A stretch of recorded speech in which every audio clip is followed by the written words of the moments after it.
Hi friends, ரொம்ப சிம்பிளாக normal needle ஒரு அழகான ஒரு கிராண்ட் ஒர்க்கு பண்ணலாம். அதுக்காக நான் நீடில் நம்பர் 11 எடுத்திருக்கேன். மிஷன் த்ரெட்டு ப்ளவுஸோட கலரில் எடுத்துக்கோங்க, பீட்ஸ் கலரில் யூஸ் பண்ண வேண்டாம். ஃபஸ்ட்டு ஸ்லீவுக்கு ஒர்க் பண்ணுறதுக்காக கட் பீட்ஸ் எடுத்திருக்கேன். இந்த ப்ளவுஸ் ஃபுல்லாகவே கோல்டன் கலர் தீமில் தான் பண்ண போகிறேன். ஸோ கோல்டன் கலரில் கட் பீட் எடுத்திருக்கேன். 1/4 இன்ச்சு கேப் வச்சு கை ஃபுல்லாகவே நம்ம ஃபில் பண்ணி ஸ்டிச் பண்ணணும்.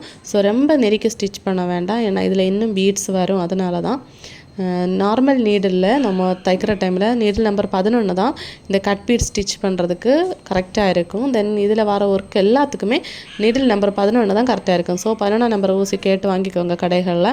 இப்போ ஒரு ஸ்லீவுக்கு நம்ம ஃபுல்லாகவே கட் பீட் கொடுத்ததுக்கப்புறமா இது மாதிரி எடையாக 4 mm சைஸ் பால் பீடு வந்து யூஸ் பண்ணணும். ரொம்ப நெருக்கி இந்த 4 mm சைஸ் பால் பீடை ஸ்டிச் பண்ண வேண்டாம். அப்படி நம்ம நெருக்கி தைக்கிறப்போ அந்த பீட்ஸோட டிஃப்ரென்ஸ் கரெக்டாக தெரியாது. பேக்கில் எண்டு நாட் போட்டு ஃபினிஷ் பண்ணிக்கோங்க. இப்போது ஸ்லீவுக்கு ஒர்க் முடிஞ்சதுக்கப்புறமா நான் வந்து கழுத்துக்கு ஒர்க் பண்ண போகிறேன். ஸோ கழுத்துக்கு இதை மேட்ச் பண்ணுற மாதிரி 2 பீட் தான் எடுத்திருக்கேன். கோல்டன் கலரில் தான் எடுத்திருக்கேன். எந்த கலரில் சாரியில் ஜரி இருக்கோ அதே கலரில் பீட்ஸ் யூஸ் பண்ணுங்கள். இப்போது கழுத்துக்கு வந்து 1/4 இன்ச்சு கேப்பில் இது மாதிரி 2 பீடை நீள் வாக்கில் எப்படி ஸ்டிச் பண்ணணும், ஃபுல்லாகவே ஒரு லைன் 1/4 இன்ச்சு கேப்பை ஸ்டிச் பண்ணிங்கன்னா அடுத்த லைன் ஸ்டிச் பண்ணுறப்போ இந்த 2 பீட்ஸுக்கும் இடையில நீங்கள் ஸ்டிச் பண்ணிக்கோங்க.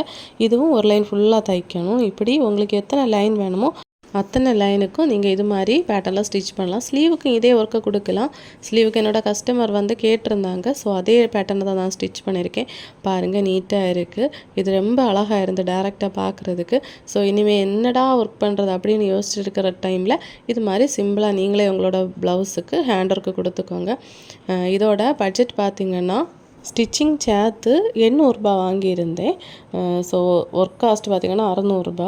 நிறைய நேரம் இருந்து குத்தியிருந்து ஸ்டிச் பண்ணேன். ஸோ அதனால தான் இவ்வளோ ரேட்டு. ஸோ உங்கள் ப்ளவுஸை நீங்களே தைக்கிறப்ப இந்த காசையும் நீங்கள் மிச்சப்படுத்தலாம். இல்லை இது மாதிரி ஸ்டிச் பண்ணி முடித்த ப்ளவுஸுக்கு ஒர்க் பண்ணு வச்சிங்கன்னா எனக்கு கொரியர் பண்ணி வைங்க, நான் உங்களுக்கு ஸ்டிச் பண்ணி தர ரெடியாக இருக்கேன்.